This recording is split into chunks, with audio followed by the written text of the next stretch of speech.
Alors, bonjour. Aujourd'hui, je vais partager cette zikr-là avec vous qui va vous permettre d'avoir, Inch'Allah Rabbi,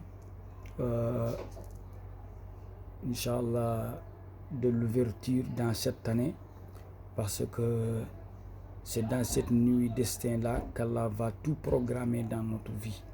Il va programmer que ces personnes-là vont être riches, que ces personnes-là vont être pauvres dans cette année. Cette personne-là, elle va se marier dans cette année.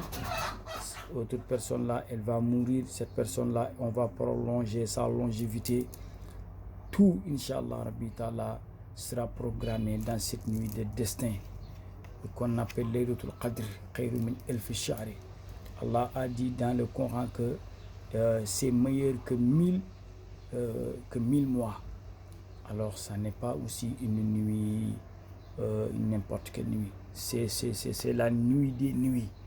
Oui, c'est le roi des nuits. Alors, on prie pour que le Seigneur accepte toute notre prière et nous accorde, Inch'Allah, Rabbi Ta'ala, sa grâce et nous accorde aussi ses bienfaits. Et Allah, Inch'Allah, Rabbi Ta'ala, ouvre tous les portes du bonheur et tous les portes du champ de la chance à tout le monde, Inch'Allah, Rabbi Ta'ala. En tout cas, je le souhaite à tout le monde, Inch'Allah, qu'Allah nous pardonne nos péchés et qu'Allah nous fasse des bons croyants et Allah aussi nous éloigne de tous les malheurs et de toutes les personnes qui sont des malfaiteurs et qu'Allah aussi nous enrichit et nous donne aussi, Inch'Allah, Rabbi Ta'ala, beaucoup de richesses, Inch'Allah Ta'ala. Je le souhaite à tout le monde qui me suit. Alors, c'est une nuit, en tout cas, qui n'est pas comme les autres nuits, la nuit du destin. Parce que Allah a dit dans le Coran, Fi'a yafrahul kullu amril hakim, amrin min indina. Il a dit que c'est dans cette nuit-là qu'on va programmer tous les choses qu'on va le programmer dans cette nuit. C'est-à-dire, comme je vous ai dit tout à l'heure, Allah va programmer les richesses, ceux qui doivent être riches dans cette nuit, dans cette année-là. Et il va programmer dans cette nuit ceux qui vont se marier, ceux qui vont se divorcer, ceux qui vont avoir de malheur, ceux qui vont avoir de heureux, ceux qui seront heureux et ceux qui seront malheureux. Alors qu'Allah nous fasse et qu'Allah aussi nous fait partie de ceux qui auront de la bonheur dans cette nuit où on choisira, Inch'Allah, Rabbi Ta'ala, les gens qui seront malheureux et les gens qui seront heureux. Qu'Allah accepte toutes nos prières. Alors je vous ai amené cette doa-là, le doa c'est l'arabe qui dit doa, mais doa en arabe, mais c'est en français invocation ou bien prière. Il faut avoir l'habitude de faire cette prière-là. Alors il faut réciter en premier Suratul Fatihatul Kitab.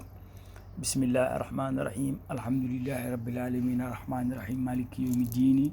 إياك نعبد وإياك نستعين اهدنا الصراط المستقيم صراط الذين أنعمت عليهم غير المغضوب عليهم ولا الضالين. Comme on le dit ici, Fatihatul Kitab Marat, c'est-à-dire une seule fois. Et après vous allez réciter ceci: Allahumma innaka al-afwa tuhibbul afwa fa'fu anni. Allahumma innaka al-afwa tuhibbul afwa fa'fu anna. Ça veut juste dire que Allahumma innaka al-afwa, oh Allah, Allahumma innaka al-afwa, oh Allah, c'est toi le pardonnateur.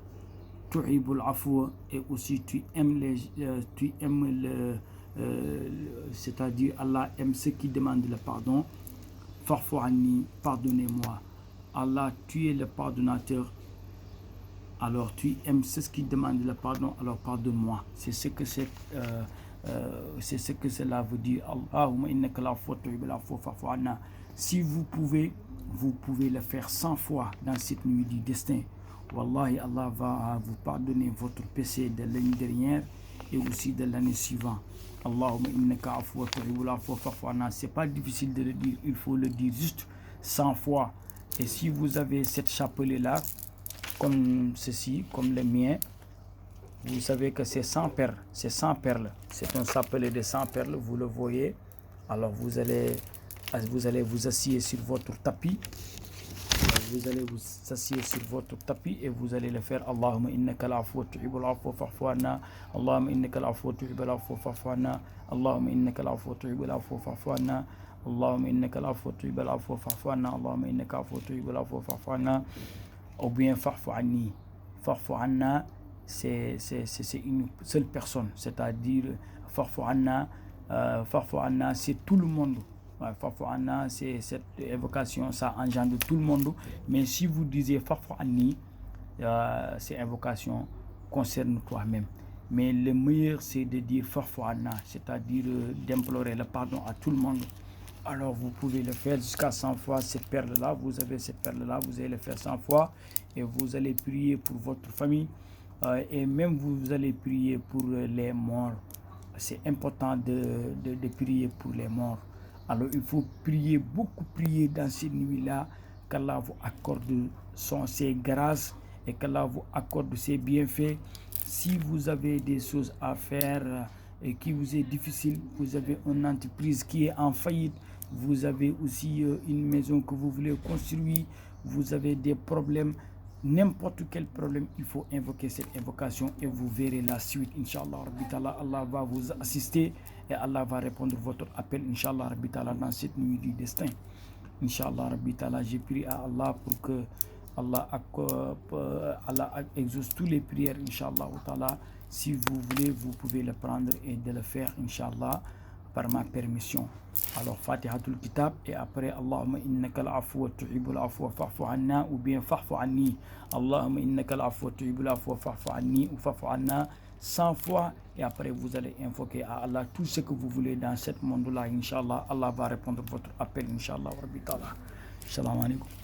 maa ngi jégalu bu baax lii ma leen indil tey nii nag ñaan la goo xamante ni nii yonent bi da daan ñaan lu bëri ci guddig Laylatul Qadr si fukki fan yi mujj yi ci weeru koor ndax waxoon na mu ne seet leen Laylatul Qadr ci fukki yi mujj yi ci bés yu tool yi nit ñi am jot bu rafet jàpp ne tey la ci bisab alxames bii am na itam ñu jàpp ne gannaaw suba am na ñu jàpp ku nekk daal maanaam lal sa xel may rek ak maanaam la nga yaakaar ci yàlla njott ko rek yal na la ko yàlla defal bi jaay nabi Mustafa karim sallallahu alayhi wa sallam ndax wuute yi bëri na lool am na ñu wuute sax ci ne Laylatul Qadr nekkul ci weeru koor am na ñu wax loolu sax waaye nag wax dëgg fa yàlla ku gis hadis yonent bi sallallahu alayhi wa sallam mu wax mu ne seet leen ko ci fukki yu mujj yi moom mi nga xamante ni du wax ci texe bakkanam man képp yonent bi bu waxee keneen ku wax du mën a déglu kon nag nañ jàpp ne ci fukki fan yi mujj yi rek ci la nekk am ci njort bu rafet ci yàlla yal na yàlla dëggal si njort mu nekk lañ yaakaar bi jaay nabi Mustafa karim sallallahu alayhi wa sallam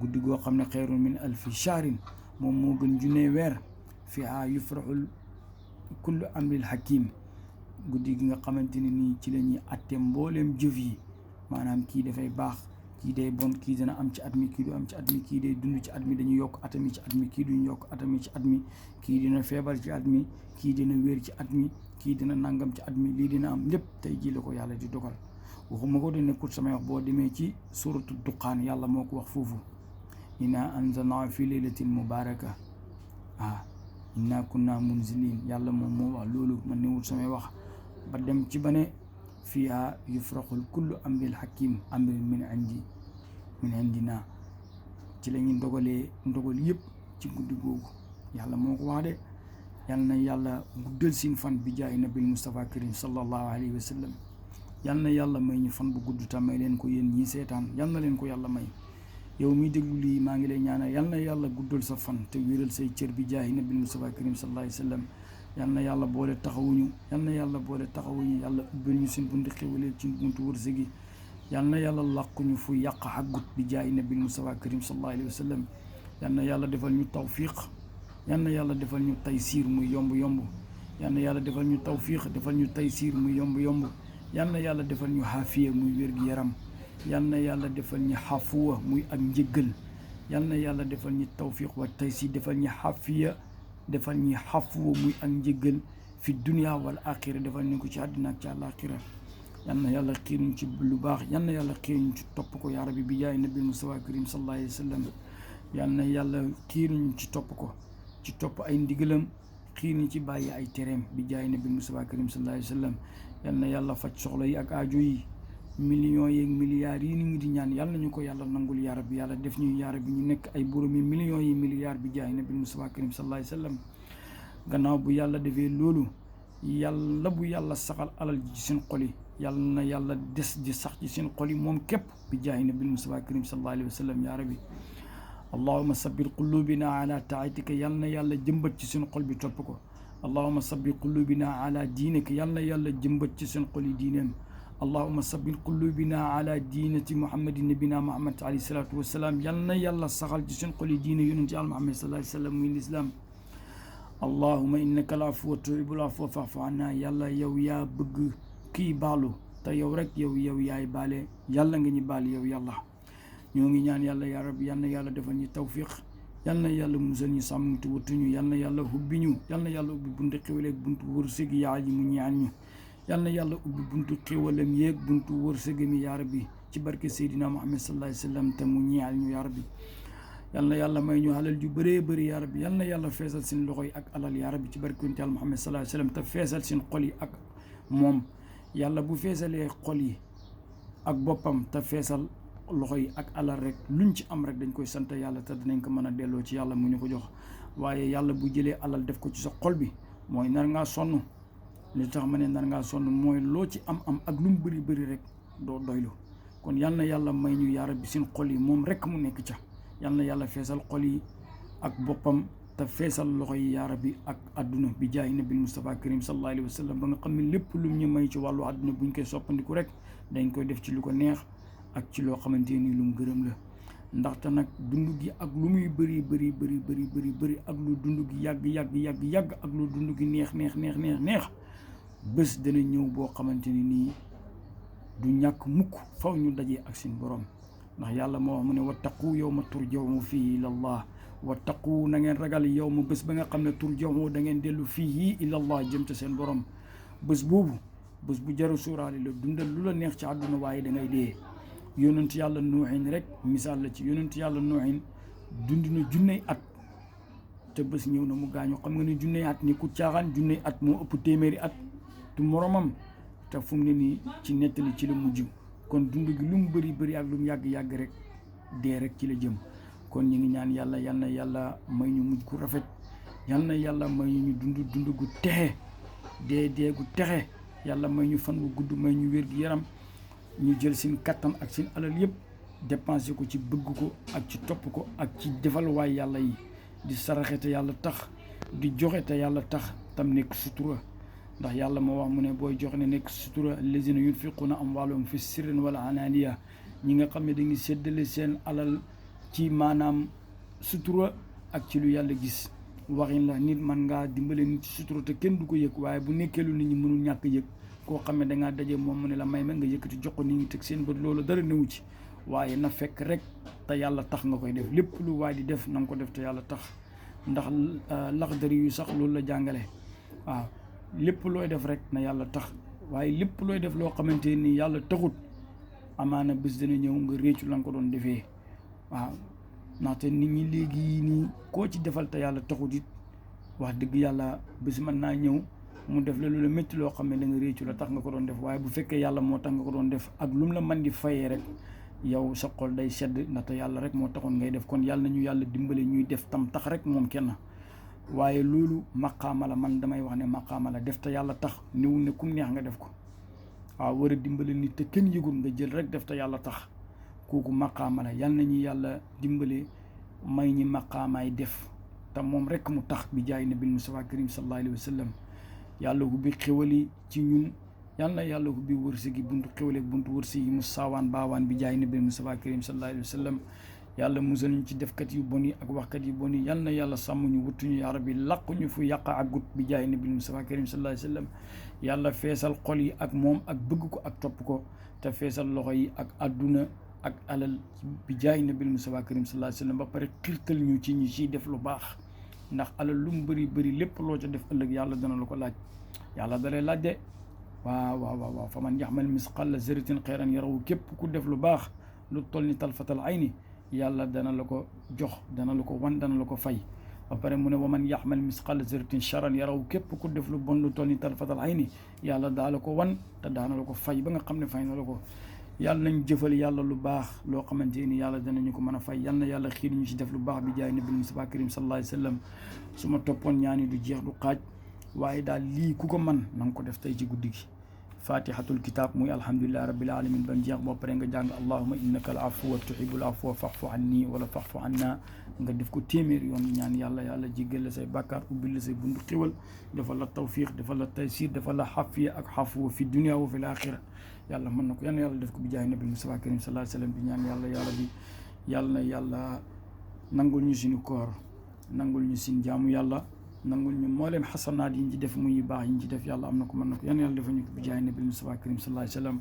tañ bañ a fàttee génnee muurum koor képp ku génnewut yàlla du nangu sa koor. kooku moom hadis la yonent bi sallallahu alayhi wa sallam moo ko yonent bi moo wax mu ne koor dañ koy aj ci diggante asamaan yi lañ koy aj muy weeru koor, maanaam li nga woor yàlla du koy jël aj ko ci diggante ñaari asamaan. léegi bu fekkee ne fekk génnewoo muuram koor rek yàlla du ajji koor gi.